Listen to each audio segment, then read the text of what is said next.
RSS इत्यादि में तो खंडन चल ही रहा था। मोहन भागवत जी ने तो या तो मात्र संधियों का भी गठबंधन उपनयन संस्कार इत्यादि करवाना शुरू कर दिया है। लेकिन अभी हाल में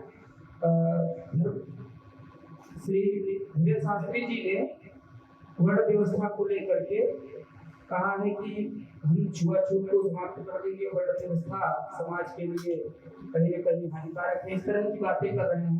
तो कैसे देश इसके आगे बैठिए। जात पात की करो विदाई, हम सब हिंदू भाई भाई। जात पात और भेदभाव को जड़ से हमें मिटाना है। क्या नाम है? धीरेन्द्र। धैर्य टूट गया, भाजपा ने उठा कर दिया। नाम तो धीरेन्द्र, धीरों में इंद्र श्रेष्ठ। उनका धैर्य टूट गया, भाजपा की गोद में जाके बैठ गए, भाजपा ने निगल लिया।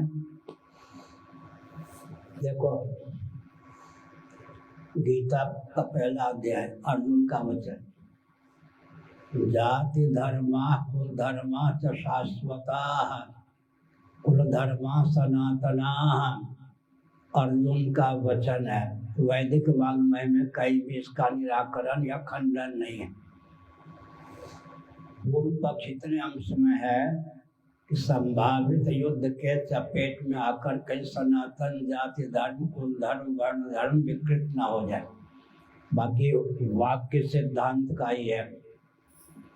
अब विचित्र बात यह है, जो जो जाति धर्म को विकृत करने चलता है या चले हैं, एक विचित्र बात है,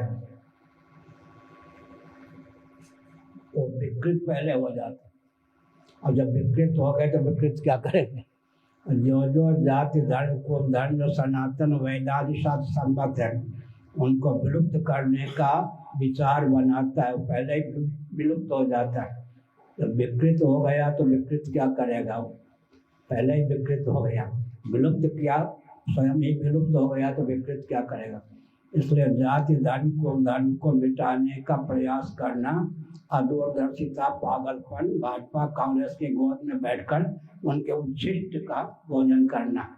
दूसरी बात है, अब युक्ति की दृष्टि से बोलता हूँ, America, Britain, Germany, Japan, France इत्यादि जो विकसित देश बने जाते हैं उनमें कोई ऐसी विधा है कि शिक्षा, रक्षा, अर्थ और सेवा के प्रकल्प सदा संतुलित रहें, मातृशक्ति का शील सुरक्षित रहे, हर व्यक्ति की जीविका जल से सुरक्षित, हर व्यक्ति का जीवन दुर्व्यसन मुक्त रहे? कहीं नहीं। पूरे विश्व को चुनौती है, शिक्षा, रक्षा, अर्थ और सेवा के प्रकल्प सदा संतुलित रहे, मातृशक्ति का शील सुरक्षित रहे, बिना परिवार नियोजन गर्भपात के जनसंख्या संतुलित रहे, हर व्यक्ति की जीविका जन से सुरक्षित, हर व्यक्ति का जीवन दुर्व्यसन मुक्त रहे। इसकी कोई विधा नहीं। हमारे पूज्य गुरुदेव स्वामी करपाती जी महाराज ने कहा, डटकर वर्णाश्रम का मंडन करना, उसके स्वरूप स्वभाव प्रभाव का वेदादि शास्त्र सम्मत विधा से युक्ति से प्रतिपादन करना, क्योंकि कलयुग के अंतिम चरण में ब्राह्मण कुल में भगवान कल्कि का अवतार होगा। तब तक ब्राह्मण कुल पतित होने से, वर्ण संकर होने से, विकृत होने से, विलुप्त होने से बचा रहेगा, तब तो होगा ना। इसलिए एक ऐसा है जो विकृत करने चलता है पहले विकृत हो जाता है, और जो विलुप्त करने चलता है पहले विलुप्त हो जाता है। जब विकृत पहले हो गया, विलुप्त हो गया, तो उससे क्या होना है? अब तो सुन रहे होंगे या सुन जाएंगे, उनकी माता हमारे लिए भोजन बनाती है, ब्राह्मण कुल में उनका जन्म हुआ, अब मैं कह दूंगा तुम्हारी माता के हाथ का भोजन नहीं करूंगा, तुम तो विकृत हो गए ना। तुम्हारी माता ने तुमको कान पकड़ के चाटा नहीं मारा होगा। जब हम जाते हैं तो उसकी माता भोजन बना के पवाती है, हम समझते हैं कि ब्राह्मण घर के ब्राह्मण है। अब जब तुम जाति का खंडन करते हो, तुम्हारे हाथ का पानी नहीं पीऊंगा, ना तुम्हारे हाथ का, तुम्हारे घर का भोजन करूंगा। ये सब अवसरवादी है। अवसरवादी थोड़े दिनों के होते हैं, ज़्यादा दिन चलते नहीं। कांग्रेस की सरकार हो गई तो कांग्रेसी हो गए, भाजपा की सरकार हुई भाजपाई, सपा की सरकार हो गई सपाई, बसपा की सरकार हो गई तो बसपाई, कम्युनिस्टों की सरकार हो गई तो कम्युनिस्ट। ऐसे लुढ़कते हुए लोटे का कोई महत्व नहीं। लुढ़कन बेपैदी का लोटा। अपने मोहन भागवत जी से हमने कहा था, उसके बाद वो चुप रहे, अब नहीं खंडन करना। हमने कहा था दैव योग से आप ब्राह्मण कुल में उत्पन्न हो, वर्णम व्यवस्था का खंडन करोगे तो तुम्हारे माता पिता जो स्वर्ग में है तुम्हारे नाम पर रोएंगे, तुमको कोसेंगे, तुमको नष्ट कर देंगे। उसके बाद वो खंडन नहीं करते। कहते हैं धर्माचार्यों का विषय है वो जाने। इतना तो हो गया। एक अशोक सिंघल थे, नाम सुना होगा, 70 बार मेरे पास आए। एकांत में उन्होंने कहा महाराज बाहर से वर्ण व्यवस्था का खंडन करता हूँ। फिर कहा उन्होंने प्रयाग है क्या? प्रयाग में एक तिवारी जी थे, हाँ प्रयाग में तिवारी जी थे, उन्होंने मुझको अपना उत्तराधिकारी बनाया, अपना भवन भी मुझको लिख दिया, लेकिन मेरे हाथ का पानी भी नहीं पीते थे। इसलिए वर्ण व्यवस्था की बात करते रहिए, हम लोग खंडन करेंगे सब ध्यान मत दीजिए। हमारे दुरंगी चाल होती है, दुरंगी छोड़ एक रंगी हो जाए, सरासर मोम या पत्थर हो जाए। कोई तरीका ही नहीं है। शिक्षा रक्षा अर्थ सेवा के प्रकल्प संतुलित रहें। अच्छा सुनिए, महाभारत और अभिज्ञान शाकुंतलम का अध्ययन करने पर यह तथ्य निकलता है कर्म ऋषि ब्राह्मण नैष्ठिक ब्रह्मचारी थे। विश्वामित्र जब क्षत्रिय भावापन्न थे, उनके ओज से मेनका अप्सरा के गर्भ से शकुंतला का प्रादुर्भाव हुआ था।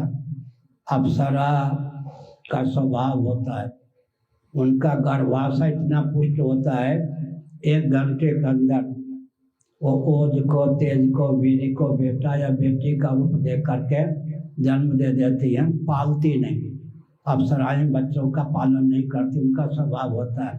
शकुंतला थी, शकुंतला खेल रही थी, दुष्यंत जी गए, शकुंतला के रूप पर, यौवन पर वो मुग्ध हुए।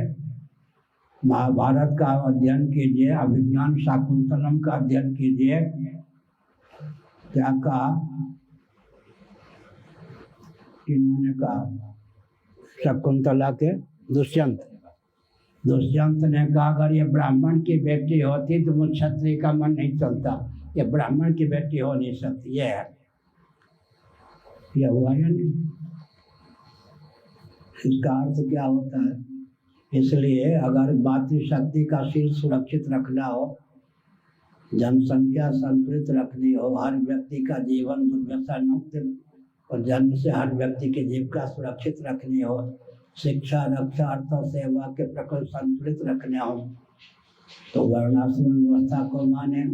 एक विचित्र तथ्य है, एक होते हैं पर विरोधी, डाकू इत्यादि मार डाला बच गए। एक पर विरोधी होते हैं, सर्प ने किसी को डसा, जिसको डसा वो तो मर गया, सर्प बचा रह गया। दूसरे होते स्व पर विरोधी, आग जो होती है वो दाही काष्ठ को खाकर स्वयं भी शांत हो जाती है। एक पर विरोधी, एक स्व पर विरोधी, एक है स्व विरोधी। जलाशय में तरंग माला उठती है, अगर कोई गीली होने योग्य वस्तु या गीला होने योग्य व्यक्ति ना हो तो फिर उसको क्या होगी? अपने आश्रय को तरंग माला तो आर्द्र कर दे, संभव नहीं, आश्रय पर कारगर होगी नहीं, विषय उसको प्राप्त है नहीं, स्वविरोधी नष्ट हो जाती है। इसी प्रकार ये धीरेन्द्र इत्यादि जो है नाम के स्वविरोधी है। समझ गए? वर्णाश्रम को मिटाने वाले की भावना, जिसके हृदय में वर्णाश्रम को मिटा दूंगा पहले मिट जाती, विकृत करने की भावना वाला पहले विकृत हो जाता है। अगर समझ गए और विलुप्त करने की भावना वाला पहले विलुप्त हो जाता है, विकृत हो गया, विलुप्त हो गया, विकृत और विलुप्त करने की क्षमता ही कहाँ रहती है। पुराना मान होती है दार्शनिक तथ्य, पतित होना हुआ ना, पतित होना हुआ, गिरना हुआ। पुण्य के प्रभाव से ब्राह्मण कुल में उत्पन्न हुए वर्ण व्यवस्था को कोसने का अर्थ होता है। क्या अर्थ हुआ? क्या कोई अपनी बहू बेटी का विवाह दूसरे कुल में कर लेगा? कर लेगा तो पतित माना जाएगा या नहीं? कहने के लिए वर्ण व्यवस्था खंडन है, या करके भी दिखा दो, समाज पानी भी नहीं तुम्हारा पिएगा, इससे ज्यादा क्या करना। मुझे रामकृष्ण आदि भी आते हैं तो वो वर्णाश्रम को चरितार्थ करने के लिए भूमि पाते हैं। जिनका नाम लिया जाता है वो नामी रामकृष्ण इत्यादि डटकर वर्णाश्रम व्यवस्था का पालन करते हैं, तो उनसे भी बढ़कर होगा क्या?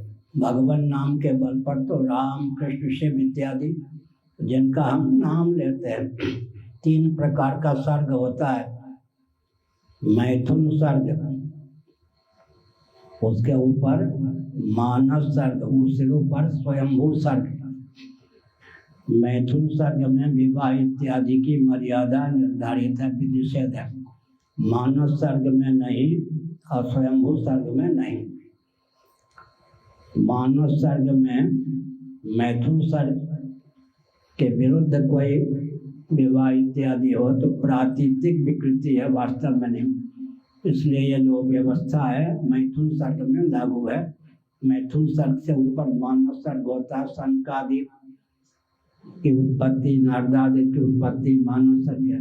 भगवान ब्रह्मा की अभिव्यक्ति स्वयंभू सर्ग है। इसलिए वहाँ पर सरस्वती और ब्रह्मा जी का संबंध स्वयंभू सर्ग के अंतर्गत है, इसलिए वहाँ पर दूषण है ही नहीं। तो मैथुन सर्ग, मानस सर्ग, स्वयंभू सर्ग 3 प्रकार का सर्ग होता है। आ गया।